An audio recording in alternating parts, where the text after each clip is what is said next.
Nuclear bunker से, जहां 3 लोगों का एक परिवार पिछले 301 दिनों से छिपा हुआ था। रे और क्लेयर ने अपनी बेटी जोई को बस 2 रूल मानने को कहा था। पहला कि वो हमेशा शांत रहेगी और दूसरा कि भूलकर भी उस बंकर से बाहर नहीं जाएगी। बंकर के बाहर पूरी दुनिया एक जानलेवा वायरस के फैलने से बर्बाद हो चुकी थी, जिसके बाद सिर्फ वही बच पाए थे। इस वायरस ने इंसानों को खतरनाक जीवों में बदल दिया था, जिन्हें वो ब्रीदर्स कहते हैं। वो किसी भी इंसान को देखते ही बेरहमी से मार डालते थे।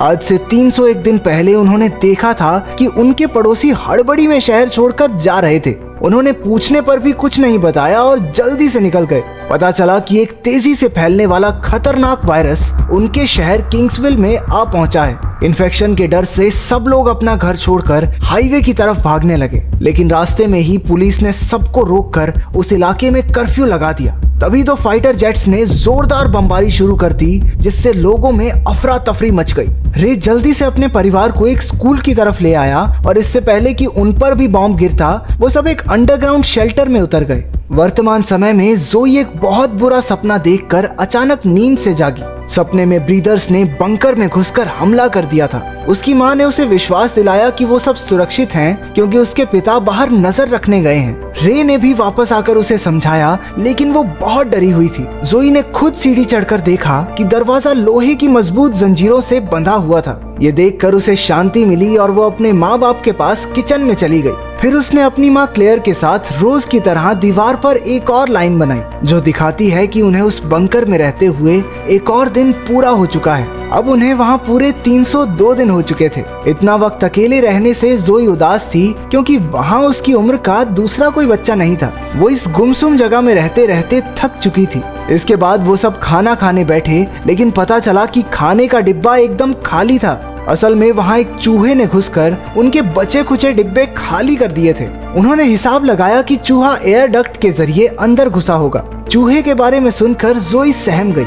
जोई इस बात से सहम गई क्योंकि ऐसे तो वो ब्रीदर्स भी अंदर आ सकते हैं, लेकिन रे ने उसे विश्वास दिलाया कि ब्रीदर्स उस डक्ट में फिट नहीं हो पाएंगे। उनका खाना लगभग खत्म हो चुका था, इसलिए उन्होंने मटर के दानों से अपना गुजारा किया। इतने दिनों से बुरी हालत में रहकर जोई परेशान हो चुकी थी। वो शिकायत करने लगी कि उसके माँ बाप ने उसे बंकर में बंद कर रखा है और वो बाहर जाना चाहती है। रे ने अपनी बेटी को शांति से समझाया कि यहाँ रहकर ही वो ब्रीदर्स से बच सकते हैं। उसने चुटकुले सुनाकर जोई को हंसाने की कोशिश की। रात को क्लेयर दूसरे कमरे में जोई का मन बहलाने के लिए उसके साथ लूडो खेलने लगी, लेकिन जोई जल्द ही बोर हो गई। फिर क्लेयर ने उसे एक दूरबीन देकर बाहर की दुनिया को देखने का मौका दिया। उसने देखा कि बाहर बर्बादी के सिवा और कुछ नहीं था। ये नजारा देखकर वो बच्ची अपनी माँ के साथ ही फिर से लूडो खेलने लगी। खेलते हुए जोई को वही चूहा उनका खाना चुराते दिखा। उन्होंने रे को नींद से जगाया और चूहे को मारने का फैसला किया। काफी पीछा करने के बाद आखिरकार क्लेयर ने चूहे को मार डाला, लेकिन इस बीच चूहे ने एक लैंप गिरा दिया, जिससे उनके कमरे में आग लग गई। क्लेयर ने कपड़े से आग बुझाने की कोशिश की और रे फटाफट पानी की पाइप को खोलने लगा। काफी जद्दोजहद के बाद भी पानी नहीं आ रहा था। आग बढ़ती जा रही थी तो क्लेयर ने मदद के लिए चिल्लाना शुरू कर दिया। आखिरकार पाइप में से पानी निकल आया और वो उस भयंकर आग को बुझाने में कामयाब रहे। लेकिन अब दिक्कत ये थी कि आग का धुआं एयर डक्ट के जरिए ऊपर जमीन की तरफ जा रहा था।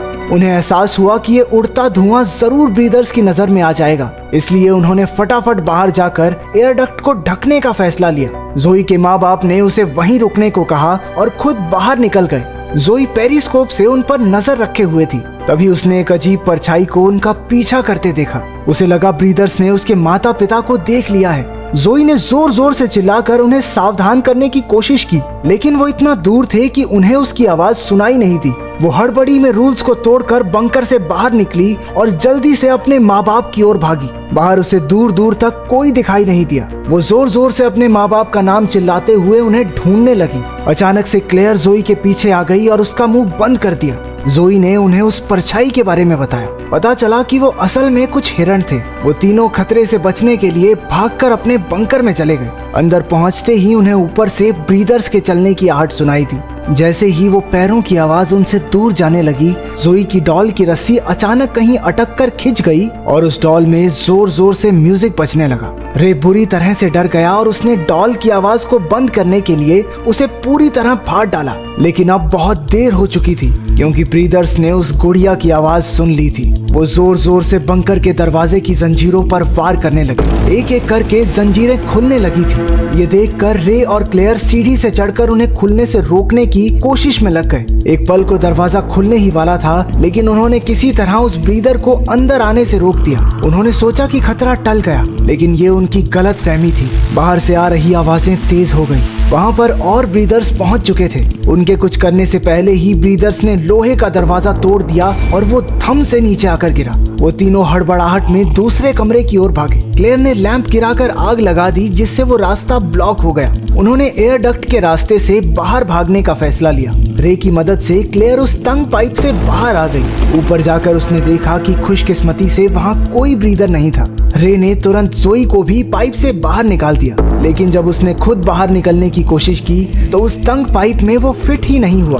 पाइप में फिट होने के चक्कर में रे ने अपने कंधे को भी डिसलोकेट किया, लेकिन उसके बाहर निकलने से पहले वो ब्रीदर्स उस तक पहुंच गए और उसे नीचे खींच लिया। क्लेयर और जोई ने एक जोरदार धमाके में खून के छींटे उड़ते देखे। रे को खोने के बाद वो दोनों टूट गई थी। माँ बेटी अपनी जान बचाने के लिए तेजी से खाली कार्स से भरे हाईवे की ओर भागने लगी। तभी आसमान में हेडलाइट्स के साथ एक हेलीकॉप्टर दिखाई दिया। वो दोनों उससे बचने के लिए दूसरी ओर भागने लगी, लेकिन जल्द ही उन्हें एक जाल में कैद कर लिया गया। वो वहां से बच निकलने के लिए छटपटाने लगी। अंधेरे से निकलते ब्रीदर्स ने उन्हें चारों ओर से घेर लिया। पता चला कि असल में ब्रीदर्स कोई मॉन्स्टर्स नहीं बल्कि अमेरिकन सैनिक थे, जिन्होंने प्रोटेक्टिव फेस मास्क पहना था। तभी अचानक हमें पीछे की कहानी दिखाई जाती है। उनके बॉम्ब से बचकर बंकर में आ जाने के बाद क्लेयर ने अपने परिवार को एक चोट दिखाई जो काली पड़ गई थी। इसका मतलब साफ था कि वायरस उसके शरीर में घुस चुका है। ये वायरस बड़ी तेजी से हवा में फैलता था, जिसकी वजह से पूरा शहर इसकी चपेट में आ चुका था।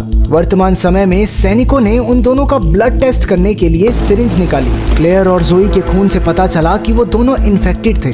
ये देखते ही सैनिक बंदूकें तानकर उन्हें शूट करने के लिए तैयार हो गए, लेकिन इससे पहले कि वो ट्रिगर दबाते, वहाँ खूनी आंखों और काली नाड़ियों वाले एक वैम्पायर जैसे दिखने वाले जीव ने सैनिकों पर हमला बोल दिया। ऐसी सुपर ह्यूमन शक्तियों वाला ये जीव कोई और नहीं बल्कि रे था। उसने कुछ सैनिकों को तो मार गिराया, पर बाद में उनकी गोलियों का शिकार हो गया। अब वायरस की असलियत सामने आ रही थी। उनका परिवार ही असल में इन्फेक्टेड था। इतने दिन वो सोचते रहे कि बाहर वाले लोग इन्फेक्टेड हैं, जबकि ब्रीदर्स तो नॉर्मल इंसान थे। हमें पता चला कि इन्फेक्टेड लोग भी एक नॉर्मल जिंदगी जी सकते थे जब तक वो अपना कंट्रोल न खोएं। इसीलिए रे और क्लेयर जोई को हमेशा शांत रहने को कहते थे। बहुत ज्यादा गुस्से या डर की भावनाओं से इन्फेक्टेड लोग अपने दिमाग का कंट्रोल खो बैठते और ताकतवर आदमखोर जीवों में बदल जाते। इसलिए फौज को सभी इन्फेक्टेड लोगों को मार देने के ऑर्डर्स दिए गए थे। रे को मारकर उन्होंने जाल की तरफ देखा, लेकिन तब तक क्लेयर और जोई वहां से फरार हो चुके थे। जोई एक गाड़ी में छिपी थी, जबकि उसकी माउस वैम्पायर जैसे जीव में बदलने लगी। उसने आसानी से 3 सैनिकों को मार गिराया, लेकिन आखिरी बचे सैनिक ने उसे गोली मार दी। वो क्लेयर का काम तमाम करने ही वाला था कि अपनी माँ को मरता देख जोई भी अपना आपा खो बैठी। उसने तेजी से उस सिपाही का मास्क हटाकर उसे भी इन्फेक्टेड कर दिया। जोई तो उसे मारना चाहती थी, लेकिन क्लेयर ने उसे रोकते हुए समझाया कि उसके लिए सबसे बड़ी सजा यही होगी कि वो भी ये शापित जिंदगी जिए। आखिरकार वो दोनों रे के पास पहुंचे, जो अपनी आखिरी सांसें ले रहा था। उन्होंने रोते बिलखते एक दूसरे को अलविदा कहा। कुछ पलों बाद उन्हें एक और हेलीकॉप्टर आता दिखाई दिया और वो दोनों तुरंत एक अंडरग्राउंड सुरंग ढूंढकर उसमें छिप गई। वहां उन्हें अपने पड़ोसी का बेटा सैम मिला, जिनको उन्होंने वायरस की शुरुआत में भागते देखा था। सैम उन्हें अंडरग्राउंड सीवर सिस्टम की ओर ले गया, जो असल में बाकी बचे इन्फेक्टेड लोगों का ठिकाना था। वो लोग महीनों से वहां छिपे हुए थे। क्लेयर और जोई को आखिरकार अपने जैसे लोग मिल गए और उन्होंने उनके साथ ही रहने का फैसला लिया। अंत में क्लेयर ने अपनी काली खूनी आंखों से सूरज को देखा और टनल का दरवाजा